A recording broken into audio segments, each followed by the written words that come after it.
गल सुनो पंजाबी दोस्तों, उस संबंधी अपना प्रतिक्रम दे रहे हैं। वैसे गवैये की कुछ गाउंदे है उहदी सानू बहुती परवाह तां नहीं करनी चाहिए, पर क्योंकि इस गाने दे विच मैं समझदा कि गुरदास मान जी ने इमोशनली ब्लैकमेल करन दा यतन कीता, खास तौर ते सिखां दे उत्ते इस गाने विच यह दस्सिया जांदा है।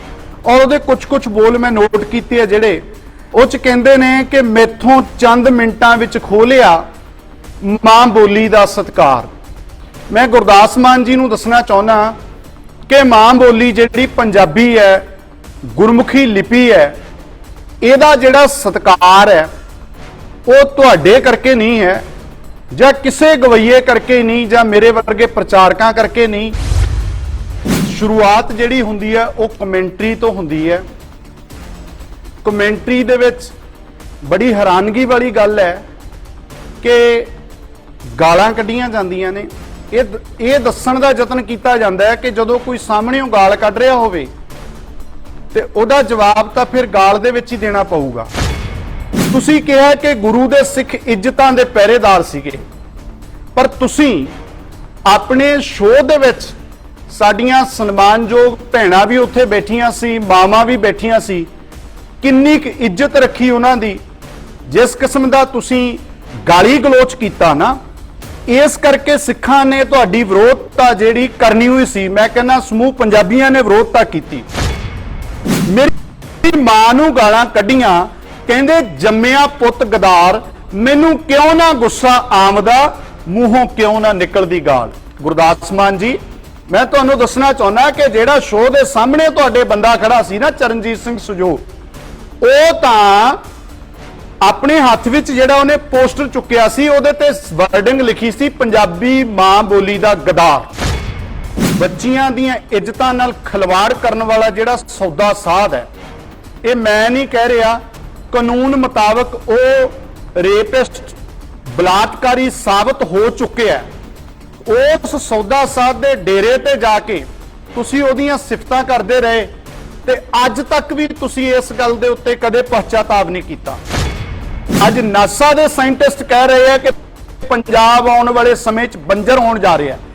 ਇਹਨਾਂ ਮੁੱਦਿਆਂ ਦੇ ਉੱਤੇ ਸਿਰ ਧਲੀ ਤੇ ਧਰ ਕੇ ਸਾਡੇ ਯੋਧੇ ਜਦੋਂ ਲੜਾਈ ਲੜ ਰਹੇ ਸੀ ਆਪਣੀ ਹੱਕੀ ਮੰਗਾਂ ਦੇ ਲਈ, ਮੈਂ ਪੁੱਛਣਾ ਚਾਹੁੰਦਾ ਕਿ ਤੁਸੀਂ ਥਾਪਰ ਕਾਲਜ ਦੇ ਵਿੱਚ ਕਿਹਨਾਂ ਦੇ ਕਹਿਣ ਤੇ ਗਾ ਰਹੇ ਸੀ ਕਿ ਘਰ ਦੀ ਸ਼ਰਾਬ ਹੋਵੇ। ਤੁਹਾਡੇ ਜਿਹੜੇ ਭਗਤ ਨੇ ਉਹ ਗਾਲਾਂ ਤਾਂ ਹੁਣ ਮੈਨੂੰ ਵੀ ਬਹੁਤ ਸੋਸ਼ਲ ਮੀਡੀਆ ਦੇ ਉੱਤੇ ਕੱਢਣਗੇ। ਕੀ ਮੈਂ ਉਹਨਾਂ ਗਾਲਾਂ ਦਾ ਜਵਾਬ ਗਾਲਾਂ ਦੇ ਵਿੱਚ ਦਿਆਂਗਾ? ਮੈਂ ਤਾਂ ਬਲਕਿ ਉਹਨਾਂ ਦੀ ਮਾਨਸਿਕਤਾ ਤੇ ਤਰਸ ਕਰਦਾ ਹੋਇਆ ਸਤਿਗੁਰੂ ਪਾਤਸ਼ਾਹ ਅੱਗੇ ਅਰਦਾਸ ਕਰਾਂਗਾ ਕਿ ਪਾਤਸ਼ਾਹ ਇਹਨਾਂ ਨੂੰ ਵੀ ਸਮਤ ਬਖਸ਼ਿਸ਼ ਕਰੋ। ਵਾਹਿਗੁਰੂ ਜੀ ਕਾ ਖਾਲਸਾ, ਵਾਹਿਗੁਰੂ ਜੀ ਕੀ ਫਤਿਹ। ਅੱਜ मैं पंजाबी दे बड़े मशहूर गायक गुरदास मान ने जो एक नवा गीत गाया है, गल सुनो पंजाबी दोस्तों, उस संबंधी अपना प्रतिक्रम दे रहे हैं। वैसे गवैये की कुछ गाउंदे है उहदी सानू बहुती परवाह तां नहीं करनी चाहिए, पर क्योंकि इस गाने दे विच मैं समझदा कि गुरदास मान जी ने इमोशनली ब्लैकमेल करन दा यतन कीता, खास तौर ते सिखां दे उत्ते जिस तरीके नाल उन्होंने साजिशी ढंग दे नाल हमला कीता है और दुनिया भर विच वसदे हुए पंजाबियां नूं इमोशनली ब्लैकमेल करन दा यतन कीता है। इस संबंधी मैं कुछ नुकते जिहड़े तुहाडे ध्यान विच लिया रही हां। मेरा ਜਿਹੜਾ मकसद है वो किसी नूं नीवां दिखाउणा जां किसी नूं ਉੱਚਾ चुकना नहीं। इस गाने दे विच शुरुआत जिहड़ी हुंदी है वो कमेंटरी तो हुंदी है। कमेंटरी दे विच बड़ी हैरानगी वाली गल है कि गालां कढ़ियां जांदियां ने। ये दस्सण दा यतन कीता जांदा है कि जदों कोई सामने गाल कढ़ रहा होवे ते उहदा जवाब तां फिर गाल दे विच ही देना पऊगा। इस गाने विच यह दस्सिया जांदा है। और उहदे कुछ कुछ बोल मैं नोट कीते जिहड़े उह च कहंदे ने कि मैथों चंद मिंटां विच खो लिया मां बोली दा सत्कार।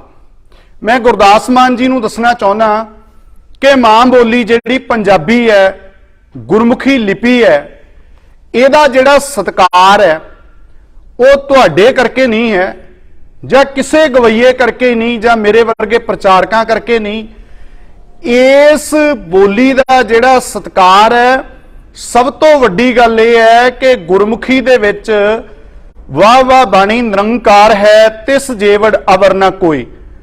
समुची मानवता दे सर्ब सांझे रहबर सतगुरु श्री गुरु ग्रंथ साहिब महाराज जी इस इलाही बाणी है जिहड़ी वो इस बोली दे विच, इस लिपि दे विच लिखी गई है। ते जिहड़ा सत्कार खोया गया वो पंजाबी मां बोली का सत्कार नहीं खोया गया। गुरदास मान जी तुहाडी अपनी जीव ने तुहाडा सत्कार है जिहड़ा वो खोया गया, तुहाडी अपनी बदौलत, ਉਹਦੇ ਚ ਕਿਸੇ ਦੂਜੇ ਤੀਜੇ ਦੀ ਗਲਤੀ नहीं सी। फिर तुसी गल करदे हो सब सिख सजाए गुरु ने इज्जतां दे पहरेदार। सल्यूट है तुहाडी आवाज नूं, तुहाडे गाउण दे अंदाज नूं, बिल्कुल तुसी ठीक कह रहे हो। सब सिख सजाए गुरु ने इज्जतां दे पहरेदार, जो भला मंगण सरबत दा सिर भी देवन वार, मैनू समझ ना आई वो कौन सन मां बोली दे ठेकेदार। मैं तुहानू दसना चाहुंदा जिहड़े तुहाडा विरोध करन वाले वो कौन बंदे सी। तुसी कहा कि गुरु दे सिख इज्जतां दे पहरेदार सीगे, पर तुसी अपने शोਅ दे विच साडियां सन्मानयोग भैणां भी उत्थे बैठियां सी, मावां भी बैठियां सी, किन्नी क इज्जत रखी उन्हां दी। जिस किस्म दा तुसी गाली गलोच कीता ना, इस करके सिखां ने तुहाडी विरोधता जिहड़ी करनी हुई सी, मैं कहना समूह पंजाबियां ने विरोधता कीती। फिर तुसी वेखो साडियां नौजवान बच्चियां दीयां इज्जतां नाल खिलवाड़ करन वाला जिहड़ा सौदा साध है, ये मैं नहीं कह रहा, कानून मुताबक वो रेपिस्ट बलात्कारी साबित हो चुके हैं। उस सौदा साध दे डेरे ते जाके तुसी ओदियां सिफतां करदे रहे ते अज तक भी तुसी इस गल दे उत्ते कदे पश्चाताप नहीं कीता। इज्जतां दे पहरेदार दी गल करदे हो, तुसी वेखो कि समर्थ सतगुरु श्री गुरु अमरदास साहब सच्चे पातशाह जी दी तुलना तुसी एक सुल्फा पीण वाले, नशा बरतन वाला वो जिहड़ा तुहाडा अपना बनाया होया साईं है, ਉਹਦੇ ਨਾਲ ਤੁਸੀਂ ਪਿਛਲੇ ਦਿਨੀ ਕੀਤੀ ਸੀਗੀ कि गुरु अमरदास साहब के परिवार दे विचों ਇਹ ਜਿਹੜਾ ਬਾਬਾ ਹੈਗਾ ਤੁਹਾਡਾ ਸਮਰੱਥ सतगुरु श्री गुरु अमरदास साहब महाराज, ਉਹਨਾਂ ਦਾ ਪਰਿਵਾਰ ਦੱਸਣਾ ਨਸ਼ਈਆਂ ਨੂੰ, ਇਹ ਤੁਸੀਂ ਕਿਹੜੇ ਪਾਸਿਓਂ ਇੱਜ਼ਤ ਕਰ ਰਹੇ ਸੀ ਗੁਰੂ ਸਾਹਿਬ ਦੀ। ਸਿੱਖ ਇੱਜ਼ਤਾਂ ਦੇ ਪਹਿਰੇਦਾਰ ਨੇ, ਇਸੇ ਕਰਕੇ ਉਹਨਾਂ ਤੋਂ ਇਹ ਸਾਰੀਆਂ ਗੱਲਾਂ ਜਿਹੜੀਆਂ ਸੀਗੀਆਂ ਬਰਦਾਸ਼ਤ ਨਹੀਂ ਹੋਈਆਂ। ਤੁਸੀਂ ਕਹਿ ਰਹੇ ਹੋ ਜੋ ਭਲਾ ਮੰਗਣ ਸਰਬੱਤ ਦਾ ਸਿਰ ਵੀ ਦੇਵਣ ਵਾਰ, ਤੇ ਨਾਲ ਪੰਕਤੀਆਂ ਇਹ ਵੀ ਵਰਤੀਆਂ ਨੇ, ਅਵਲ ਅੱਲਾ ਨੂਰ ਪਾਇਆ ਕੁਦਰਤ ਕੇ ਸਭ ਬੰਦੇ। ਗੁਰੂ ਨਾਨਕ ਦੇ ਫਲਸਫੇ ਦੀ ਤੁਸੀਂ ਗੱਲ ਕਰ ਰਹੇ ਹੋ, ਪਰ ਮੈਂ ਬੇਨਤੀ ਇਹ ਕਰਨੀ ਚਾਹੁੰਦਾ ਕਿ ਜਿਹੜਾ ਸਰਬੱਤ ਦਾ ਭਲਾ ਮੰਗਣ ਵਾਲੀ ਕੌਮ ਹੈ ਨਾ, ਉਹ ਤੁਹਾਡੇ ਖਿਲਾਫ ਪਤਾ ਕਦੋਂ ਖੜੀ ਹੋਈ? ਜਦੋਂ ਤੁਸੀਂ ਬਾਬੇ ਕਿਆਂ ਦੀ ਲਾਈਨ ਵਿੱਚ ਨਹੀਂ, ਬਾਬਰ ਕਿਆਂ ਦੀ ਬੋਲੀ ਬੋਲਣ ਲੱਗੇ। ਵਨ ਨੇਸ਼ਨ ਵਨ ਲੈਂਗੁਏਜ ਦੀ ਬੋਲੀ, ਇਹ ਕਿਹਦੀ ਬੋਲੀ ਸੀਗੀ? ਇਹ ਸਰਬੱਤ ਦੇ ਭਲੇ ਦੀ ਵਿਚਾਰਧਾਰਾ ਦੇ ਉਲਟ ਹੈ। ਭਾਰਤ ਦੇ ਹੋਮ ਮਿਨਿਸਟਰ ਅਮਿਤ ਸ਼ਾਹ ਨੇ ਜਦੋਂ ਬਿਆਨ ਦਿੱਤਾ ਕਿ ਵਨ ਨੇਸ਼ਨ ਵਨ ਲੈਂਗੁਏਜ, ਇੱਕ ਰਾਸ਼ਟਰ ਇੱਕ ਭਾਸ਼ਾ, ਇਸ ਗੱਲ ਦੀ ਤਕਲੀਫ ਸਿੱਖਾਂ ਨੂੰ ਤਾਂ ਹੋਣੀ ਸੀਗੀ। ਕਿਉਂਕਿ ਪਹਿਲੀ ਗੱਲ ਤਾਂ ਇਹ ਹੈ ਜਿਹੜਾ ਸਿੱਖ ਹੈ ਉਹਦੀ ਸੁਰਤ ਇੱਕ ਨੇਸ਼ਨ ਤੱਕ ਸੀਮਿਤ ਨਹੀਂ ਹੈ। ਜਦੋਂ ਅਸੀਂ ਸਰਬੱਤ ਦਾ ਭਲਾ ਮੰਗਦੇ ਹਾਂ ਗੁਰਦਾਸ ਮਾਨ ਜੀ, ਤੁਸੀਂ ਨੋਟ ਕਰਿਓ, ਉਹਦੇ ਵਿੱਚ ਪੂਰਾ ਬ੍ਰਹਿਮੰਡ ਆ ਜਾਂਦਾ, ਇੱਕ ਨੇਸ਼ਨ ਤੱਕ ਗੱਲ ਨਹੀਂ ਆਉਂਦੀ। ਦੂਸਰੀ ਗੱਲ, ਵਨ ਲੈਂਗੁਏਜ ਸਿਰਫ ਇੱਕ ਬੋਲੀ, ਇਹ ਜਿਹੜੀ ਗੱਲ ਹੈ ਹਿੰਦੂ ਹਿੰਦੀ ਹਿੰਦੁਸਤਾਨ ਵਾਲੇ ਪਾਸੇ ਜਾ ਰਹੀ ਹੈ। ਜੇ ਸੰਵਿਧਾਨ ਮੁਤਾਬਕ ਵੀ ਤੁਸੀਂ ਗੱਲ ਕਰੋ ਤਾਂ ਭਾਰਤ ਦੇ ਸੰਵਿਧਾਨ ਮੁਤਾਬਕ ਵੀ 22 ਭਾਸ਼ਾਵਾਂ ਨੂੰ ਮਾਨਤਾ ਪ੍ਰਾਪਤ ਹੈਗੀ ਹੈ। ਪਰ ਤੁਸੀਂ ਤਾਂ ਗੱਲ ਕਰ ਰਹੇ ਹੋ ਸਰਬੱਤ ਦਾ ਭਲਾ ਮੰਗਣ ਵਾਲੇ ਨੇ ਸਿੱਖ, ਆਪ ਤੁਸੀਂ ਖੜ ਰਹੇ ਹੋ ਬਾਬਰਕਿਆਂ ਵਾਲੀ ਲਾਈਨ ਦੇ ਵਿੱਚ ਕਿ ਬਾਕੀ ਜਿਹੜੀ ਵੰਨ ਸੁਵੰਨਤ ਹੈ ਉਹਨੂੰ ਖਤਮ ਕਰਕੇ ਇੱਕੋ ਹੀ ਬੋਲੀ ਹੋਵੇ, ਇੱਕੋ ਹੀ ਮਜ਼ਹਬ ਹੋਵੇ, ਇੱਕੋ ਹੀ ਦੇਸ਼ ਹੋਵੇ, ਇਸ ਕਿਸਮ ਦੀ ਜਿਹੜੀ ਵਿਚਾਰਧਾਰਾ ਹੈ ਉਹ ਅੱਜ ਠੀਕ ਹੈ, ਉਹ ਇਸ ਤਰ੍ਹਾਂ ਦੀ ਵਿਚਾਰਧਾਰਾ ਵਾਲੇ ਉਹ ਪਾਵਰ ਦੇ ਵਿੱਚ ਨੇ, ਪਰ ਤੁਸੀਂ ਸਟੇਟ ਦੀ ਬੋਲੀ ਬੋਲ ਰਹੇ ਹੋ ਤੇ ਅੱਗੇ ਤੁਸੀਂ ਕਹਿੰਦੇ ਹੋ ਮੈਨੂੰ ਸਮਝ ਨਹੀਂ ਆਈ ਉਹ ਕੌਣ ਸਨ ਮਾਂ ਬੋਲੀ ਦੇ ਠੇਕੇਦਾਰ। ਤੁਹਾਨੂੰ ਅਜੇ ਤੱਕ ਸਮਝ ਨਹੀਂ ਆਈ ਉਹ ਬੰਦੇ ਕੌਣ ਸਨ? ਜਿਹੜਾ ਤੁਹਾਡੇ ਚੱਲਦੇ ਸ਼ੋਅ ਦੇ ਵਿੱਚ ਬੰਦਾ ਖੜਾ ਹੋਇਆ ਸੀਗਾ ਉਹ ਇੱਕ ਸੁਹਿਰਦ ਗੁਰਸਿੱਖ ਵੀਰ ਹੈ, ਭਾਈ ਚਰਨਜੀਤ ਸਿੰਘ ਸਜੋ। ਪੰਥਕ ਹਲਕਿਆਂ ਦੇ ਵਿੱਚ ਉਹ ਜਾਣਿਆ ਪਛਾਣਿਆ ਚਿਹਰਾ ਹੈ, ਜਿਹਦੇ ਬਾਰੇ ਤੁਸੀਂ ਅਪਮਾਨਜਨਕ ਸ਼ਬਦ ਬੋਲੇ ਜਿਹੜੇ ਮੈਂ ਦੁਹਰਾਉਣਾ ਨਹੀਂ ਚਾਹੁੰਦਾ। ਔਰ ਫਿਰ ਤੁਸੀਂ ਇੱਕ ਗੱਲ ਕਹਿੰਦੇ ਹੋ ਕਿ ਉੱਥੇ ਮੁਰਦਾਬਾਦ ਨਹੀਂ ਬੋਲਦੀ ਜਿੱਥੇ ਬੋਲੇ ਸੋ ਨਿਹਾਲ। ਬੜੀ ਹੈਰਾਨਗੀ ਹੁੰਦੀ ਹੈ ਗੁਰਦਾਸ ਮਾਨ ਜੀ ਕਿ ਜਦੋਂ ਤੁਸੀਂ ਸਿੱਖਾਂ ਨੂੰ ਬੋਲੇ ਸੋ ਨਿਹਾਲ ਦੇ ਅਰਥ ਦੱਸ ਰਹੇ ਹੋ, ਬੋਲੇ ਸੋ ਨਿਹਾਲ ਦਾ ਜਕਾਰਾ ਕਿੱਥੇ ਗਜਾਉਣਾ ਕਿੱਥੇ ਨਹੀਂ ਗਜਾਉਣਾ, ਇਹ ਸਿੱਖਾਂ ਨੂੰ ਸਮਝਾ ਰਹੇ ਹੋ। ਮੈਂ ਇਸ ਗੱਲੋਂ ਤੁਹਾਡੀ ਕਦਰ ਕਰਦਾ। ਇੱਕ ਮੈਂ ਤੁਹਾਡੀ ਵੀਡੀਓ ਸੁਣੀ ਸੀ ਜਿਹਦੇ ਵਿੱਚ ਤੁਸੀਂ ਕਹਿ ਰਹੇ ਹੋ ਕਿ ਜਦੋਂ 1984 ਦੇ ਵਿੱਚ ਦਰਬਾਰ ਸਾਹਿਬ ਤੇ ਹਮਲਾ ਹੋ ਗਿਆ ਉਸ ਤੋਂ ਬਾਅਦ ਤੁਸੀਂ ਆਪਣਾ ਸ਼ੋਅ ਨਹੀਂ ਸੀ ਕੀਤਾ ਤੇ ਜਿਹੜੀਆਂ ਟਿਕਟਾਂ ਵਿਕੀਆਂ ਸੀ ਉਹ ਲੋਕ ਤੁਹਾਡੀਆਂ ਟਿਕਟਾਂ ਵੀ ਜਿਹੜੀਆਂ ਵਾਪਸ ਨਹੀਂ ਸੀ ਕੀਤੀਆਂ ਲੋਕਾਂ ਨੇ, ਤੁਸੀਂ ਕਹਿ ਦਿੱਤਾ ਸੀ ਕਿ ਅੱਜ ਮੈਂ ਨਹੀਂ ਗਾ ਸਕਦਾ, ਮੇਰਾ ਦਿਲ ਦੁਖੀ ਹੈ।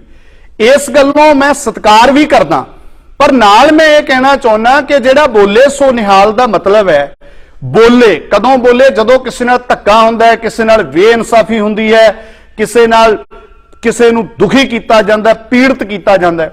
ਗੁਰਦਾਸ ਮਾਨ ਜੀ ਉਦੋਂ ਬੋਲਣਾ ਹੁੰਦਾ ਹੈ, ਉਹ ਨਿਹਾਲ ਹੁੰਦਾ ਹੈ। ਬੋਲੇ ਕਿਹਦੇ ਆਸਰੇ? ਸਤਿ ਸ਼੍ਰੀ ਅਕਾਲ, ਪ੍ਰਮਾਤਮਾ ਦੇ ਆਸਰੇ ਬੋਲਣਾ ਜਦੋਂ ਕਿਸੇ ਨਾਲ ਧੱਕਾ ਹੁੰਦਾ ਹੈ। ਪਰ ਤੁਸੀਂ ਤਾਂ ਹਮੇਸ਼ਾ ਹਮਲਾਵਰਾਂ ਦੇ ਹੱਕ ਵਿੱਚ ਖੜੇ, ਤੁਸੀਂ ਹਮੇਸ਼ਾ ਕਾਤਲਾਂ ਦੇ ਹੱਕ ਵਿੱਚ ਖੜੇ। ਅੱਜ ਤੁਸੀਂ ਸਿੱਖਾਂ ਨੂੰ ਦੱਸ ਰਹੇ ਹੋ ਬੋਲੇ ਸੋ ਨਿਹਾਲ ਦਾ ਮਤਲਬ ਕੀ ਹੈ?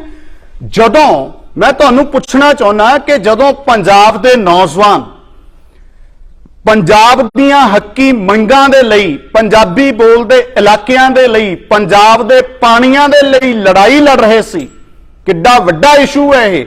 ਅੱਜ ਨਾਸਾ ਦੇ ਸਾਇੰਟਿਸਟ ਕਹਿ ਰਹੇ ਆ ਕਿ ਪੰਜਾਬ ਆਉਣ ਵਾਲੇ ਸਮੇਂ 'ਚ ਬੰਜਰ ਹੋਣ ਜਾ ਰਿਹਾ। ਇਹਨਾਂ ਮੁੱਦਿਆਂ ਦੇ ਉੱਤੇ ਸਿਰ ਧਲੀ ਤੇ ਧਰ ਕੇ ਸਾਡੇ ਯੋਧੇ ਜਦੋਂ ਲੜਾਈ ਲੜ ਰਹੇ ਸੀ ਆਪਣੀ ਹੱਕੀ ਮੰਗਾਂ ਦੇ ਲਈ, ਮੈਂ ਪੁੱਛਣਾ ਚਾਹੁੰਦਾ ਕਿ ਤੁਸੀਂ ਥਾਪਰ ਕਾਲਜ ਦੇ ਵਿੱਚ ਕਿਹਨਾਂ ਦੇ ਕਹਿਣ ਤੇ ਗਾ ਰਹੇ ਸੀ ਕਿ ਘਰ ਦੀ ਸ਼ਰਾਬ ਹੋਵੇ? ਉਹਨਾਂ ਸਮਿਆਂ 'ਚ ਤੁਸੀਂ ਗਾਇਆ 96-97 ਦੇ ਵਿੱਚ? ਸ਼ਰਾਬ ਤਾਂ ਵੈਸੇ ਹੀ ਮਾੜੀ ਹੈ।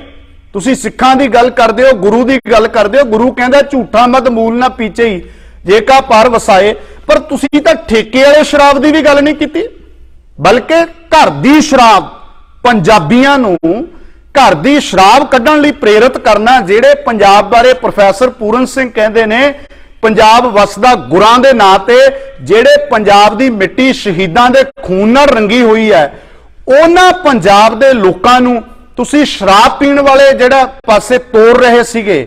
ਇਹ ਇਸ਼ਾਰਾ ਤੁਹਾਨੂੰ KPS ਗਿੱਲ ਹੋਰਾਂ ਵੱਲੋਂ ਆਇਆ ਸੀਗਾ। KPS ਗਿੱਲ ਤੇ ਬੇਅੰਤੇ ਦੀ ਜਿਹੜੀ ਜੁੰਡਲੀ ਦੇ ਜਾਰ ਬਣ ਕੇ ਤੁਸੀਂ ਵਿਚਰੇ, ਉਹਦੇ ਤੇ ਤੁਸੀਂ ਅੱਜ ਤੱਕ ਕੋਈ ਸਪਸ਼ਟੀਕਰਨ ਨਹੀਂ ਦਿੱਤਾ। ਤੁਸੀਂ ਤਾਂ ਬਾਬਰਕਿਆਂ ਵਾਲੇ ਪਾਸੇ ਖੜੇ ਹੋ, ਹਮਲਾਵਰਾਂ ਵਾਲੇ ਪਾਸੇ ਖੜੇ ਹੋ, ਕਾਤਲਾਂ ਵਾਲੇ ਪਾਸੇ ਖੜੇ ਹੋ। ਬੋਲੇ ਸੋ ਨਿਹਾਲ ਦਾ ਜਕਾਰੇ ਦੇ ਅਰਥ ਸਿੱਖਾਂ ਨੂੰ ਸਮਝਾ ਰਹੇ ਹੋ। ਬੜੀ ਹੈਰਾਨਗੀ ਵਾਲੀ ਗੱਲ ਹੈ। ਕਦੇ ਤੁਸੀਂ ਜੋ ਅਤਿਆਚਾਰ ਹੁਕਮਰਾਨ ਕਰਦਾ ਉਹਦੇ ਸੰਬੰਧੀ ਖੁੱਲ ਕੇ ਅੱਜ ਤੱਕ ਕੋਈ ਬਿਆਨ ਦਿੱਤਾ ਹੋਵੇ? ਤੁਸੀਂ ਦੱਸ ਸਕਦੇ ਹੋ। ਡੱਕਾ ਤੁਸੀਂ ਤੋੜਦੇ ਨਹੀਂ ਇਸ ਮਸਲੇ ਤੇ। ਠੀਕ ਹੈ, ਤੁਹਾਨੂੰ ਵਾਹਿਗੁਰੂ ਨੇ ਕਲਾ ਦਿੱਤੀ ਹੈ, ਤੁਸੀਂ ਬਹੁਤ ਸੋਹਣਾ ਗਾ ਲੈਂਦੇ ਹੋ, ਤੁਹਾਨੂੰ ਬਹੁਤ ਵੱਡੇ ਪੱਧਰ ਤੇ ਲੋਕ ਸੁਣ ਲੈਂਦੇ ਆ, ਇਹ ਵੱਖਰੀ ਗੱਲ ਹੈ। ਪਰ ਤੁਸੀਂ ਜਿਸ ਤਰੀਕੇ ਨਾਲ ਅੱਜ ਫੇਰ ਤੁਸੀਂ ਸਿੱਖਾਂ ਨੂੰ ਖਾਸ ਤੌਰ ਤੇ ਚੜਾ ਰਹੇ ਹੋ, ਇਸ ਵੀਡੀਓ ਦੇ ਵਿੱਚ ਵੱਡੀ ਗਿਣਤੀ ਦੇ ਵਿੱਚ ਕੇਸਾਧਾਰੀ ਸਿੱਖੀ ਸਰੂਪ ਵਾਲੇ ਵੀਰ ਦਿਖਾਏ ਗਏ ਹੈ ਤੇ ਉਹਨਾਂ ਤੋਂ ਇਸ ਤਰ੍ਹਾਂ ਸਾਬਤ ਕਰਾਇਆ ਗਿਆ ਜਿਵੇਂ ਉਹ ਜਦੋਂ ਵਿਰੋਧ ਕਰਦੇ ਕਰਦੇ ਆਖਰ ਉਹ ਥੱਕ ਹਾਰ ਜਾਂਦੇ ਆ, ਆਖਰ ਉਹ ਤੁਹਾਡੇ ਪੱਖ ਵਿੱਚ ਖੜ ਜਾਂਦੇ ਆ। ਫਿਰ ਤੁਸੀਂ ਜਿਹੜੇ ਲਫ਼ਜ਼ ਵਰਤਦੇ ਹੋ ਕਿ ਹੱਥ ਫੜ ਕੇ ਫੋਟੋ ਸਾਈਂ ਦੀ, ਮੇਰੀ ਮਾਈ ਦੀ, ਜੋ ਕੀਤਾ ਦੁਰਵਿਵਹਾਰ, ਮੇਰੀ ਮਾਂ ਨੂੰ ਗਾਲਾਂ ਕੱਢੀਆਂ। ਆਹ ਤੁਹਾਡਾ ਇਮੋਸ਼ਨਲ ਬਲੈਕਮੇਲ ਕਰਨ ਦਾ ਤਰੀਕਾ। ਮੇਰੀ ਮਾਂ ਨੂੰ ਗਾਲਾਂ ਕੱਢੀਆਂ, ਕਹਿੰਦੇ ਜੰਮਿਆ ਪੁੱਤ ਗਦਾਰ, ਮੈਨੂੰ ਕਿਉਂ ਨਾ ਗੁੱਸਾ ਆਮਦਾ, ਮੂੰਹੋਂ ਕਿਉਂ ਨਾ ਨਿਕਲਦੀ ਗਾਲ। ਗੁਰਦਾਸ ਮਾਨ ਜੀ, मैं तुहानू दसना चाहना कि जिहड़ा शो के सामने तुहाडे बंदा खड़ा सी ना, चरणजीत सिंह सुजो, वो तां अपने हाथ विच जिहड़ा उहने पोस्टर चुक्या सी, उहदे ते वर्डिंग लिखी सी पंजाबी मां बोली दा गदार। ना तुहाडी मां नू कोई गाल कड्ढी सीगी, क्यों कोई गाल कड्ढे? बिल्कुल गलत गल है, मां सत्कारयोग है, बजुर्ग ने। तां फिर ना ही किसी साईं दी फोटो लाई सी उहने। ये ठीक है कि किसी ने सोशल मीडिया के उत्ते गालां कढ़तियां होणगियां, मैं कहना वो भी गलत है। सानू कदे भी किसी नू गाल नहीं कढ़नी चाहिए, सभ्यक तरीके दे नाल अपनी गल रखनी चाहिए है। पर फर्क यह है गुरदास मान जी, कोई बंदा सोशल मीडिया ते गालां कढ़ रहा सीगा, तुसीं उन्हां गालां दा जवाब जिहड़ा सी कि स्टेज तो देना सी जिथे साडियां नौजवान भैणां, साडियां मावां भी उत्थे बैठियां सीगियां। इस तरीके दे नाल तुसीं एक बार फिर तो जिहड़ी गलती मनण दी थां ते बल्कि ये कह रहे हो मूंहों क्यों ना निकलदी गाल, कि जिहड़ा गाल तुसीं कड्ढी है उहनूं अज एक बारी फिर तो उहदे ते स्टैंड लै रहे हो। एक गलती करनी, दूजा उस गलती दे उत्ते इस तरह स्टैंड लेना, वो शब्दावली इस तरीके नाल उहदी पेशकारी करनी, लोकां नूं इमोशनल ब्लैकमेल करना। मैनू एहसास हो रहा है कि तुहाडी कोई ड्यूटी लगी हुई है खास किस्म की। यही कारण है कि तुसी हमेशा पंजाब दे, पंजाबियां दे, सिखां दे उल्ट भुगतते रहे हो। हाँ, तुसी वेखो, तुसी दस सकते हो मैं जेडे सवाल खड़े कीते, घर दी शराब गाउण दी हदायत तुहानू किहने दित्ती उन्हां हालातां दे विच? किहदे कहण ते तुसी एक नशेड़ी दी तुलना समर्थ सतगुरु श्री गुरु अमरदास साहब सच्चे पातशाह दे नाल कीती? यही किहदे कहण ते तुसीं जिहड़ा वन लैंग्वेज, वन नेशन दी गल जिहड़ी बोली जा रही हुक्मरानां वल्लों, वो शरेआम तुहाडा पता लग रहा है, तां तुसीं वो सब कुछ किहदे इशारिਆਂ ते कर रहे सीगे? और हुण तुसीं जदों इन्ने समय बाद तुहानू किसानी अंदोलन दे विच भी नहीं बोलण दिता गया, पंजाबियां ने विरोध किया, दुनिया भर विच वसदे होए लोकां ने, तो हुण तुसीं इन्ने समय बाद गाना कढ़ रहे हो, उस गाने दे विच भी फिर तो सिखां नूं चिड़ा रहे हो। हालांकि तुहाडा जिहड़ा विरोध है वो इकल्ले सिखां ने नहीं सी कीता, सुहिरद पंजाबियां ने, भावें उहदे विच हिंदू होण, भावें साडे सन्मानित हिंदू भरा, मुस्लिम वीर, ईसाई होण, गैर सिख होण, जां रब विच विश्वास ना रखण वाले नास्तिक भरा भी होण, सारिਆਂ ने तुहाडी डट के जिहड़ी विरोधता कीती सीगी, क्योंकि इस तरह का सभ्याचार जिहड़ा कोई भी बर्दाश्त नहीं करूगा। सानू गुरु महाराज साहब सच्चे पातशाह ने जिहड़ा सिखाया, मिठ बोलड़ा जी हर सज्जण स्वामी मोरा, हो सम्मल थकी जी ये कदे ना बोलै, वो कदे ना बोलै कौड़ा। वो कदे कौड़ा बोलना जाना है, कौड़ा बोलता वो जानदा ही नहीं बोलना। असी उस अकाल पुरख दे बच्चे हाँ, ते सानू सभ्यक तरीके दे नाल गल रखनी चाहिए है। तुसी बड़ी बेशर्मी दे नाल कह रहे हो मैनू क्यों ना गुस्सा आवदा, मूहों क्यों ना निकलदी गाल, कि गाल दा जवाब जिहड़ा वो गाल दे विच देना चाहिए। सो कुल मिला के यह है कि तुसी स्टेट दे करिंदे बन के विचरते रहे हो, नहीं तो आ जिहड़े मैं दो चार सवाल तुहाडे सामने खड़े कीते है, तुसी ईमानदारी नाल इन्हां गल्लां दा ठोस जवाब दिओ। कोई जवाब होवे तुहाडे कोले जरूर दिओ। हुण गालां तां जिहड़े तुहाडे भगत ने, ठीक है, तुहाडे बड़े गाने चंगे भी ने, तुहाडे जिहड़े भगत ने वो गालां तां हुण मैनूं भी बहुत सोशल मीडिया के उत्ते कढणगे, कि मैं उन्हां गालां दा जवाब गालां दे विच देवांगा? मैं तां बल्कि उन्हां दी मानसिकता ते तरस करदा होया सतगुरु पातशाह अगे अरदास करांगा कि पातशाह इन्हां नूं भी समत बख्शिश करो, रहमत करो। सो ये मेरी बेनती जिथे गुरदास मान नूं उन्हां दे सपोर्टरां नूं है, उत्थे नाल दुनिया भर विच वसदे होए पंजाबियां नूं बेनती करांगा कि इस गाने नूं बड़ी बरीकी दे नाल वेखो, सुनो, किन्ने ਸਾਹਿਤਕ ढंग दे नाल इहदे विच सिखां नूं टारगेट किया जा रहा है और ये दस्सिया जा रहा है कि ये जिहड़ा हैगा सिख एवें बिना मतलब तो ये कोई गुरु की सिक्ख्या ते चलने वाले नहीं, ये इज्जतां दे जिहड़े पहरेदार ने। जदों तुसी इज्जत नूं बंगारदे हो फिर इसलिए तुहाडी विरोधता हुंदी है। जागदे सिरां वाले लोग तुहाडी हमेशा विरोधता करते रहणगे। जदों तुसी गलत करोगे, ठीक करोगे, उदों तुहाडा धन्नवाद भी किया जाऊगा। इन्नियां बेनतियां प्रवान करियो। भुल्लां चुकां लई माफ़ी चाहांगा क्योंकि मैनूं लग्गिया कि इस मसले दे उत्ते जरूर ਜਿਹੜਾ ਪੱਖ ਹੈ ਉਹ ਰੱਖਿਆ ਜਾਵੇ ਕਿ ਅੱਜ ਫਿਰ ਬੜੀ ਸਾਜ਼ਿਸ਼ ਦੇ ਤਹਿਤ ਦੁਬਾਰਾ ਫਿਰ ਤੋਂ ਆਪਣੀਆਂ ਗਾਲਾਂ ਨੂੰ ਜਸਟੀਫਾਈ ਕੀਤਾ ਜਾ ਰਿਹਾ ਹੈ, ਜਿਹੜੀਆਂ ਸਾਨੂੰ ਕਿਸੇ ਨੂੰ ਵੀ, ਜਿਹੜੇ ਗੁਰਦਾਸ ਮਾਨ ਦੇ ਫੈਨ ਵੀ ਨੇ, ਉਹਨਾਂ ਨੂੰ ਵੀ ਇਹ ਬਰਦਾਸ਼ਤ ਨਹੀਂ ਕਰਨੀਆਂ ਚਾਹੀਦੀਆਂ। ਵਾਹਿਗੁਰੂ ਜੀ ਕਾ ਖਾਲਸਾ, ਵਾਹਿਗੁਰੂ ਜੀ ਕੀ ਫਤਿਹ।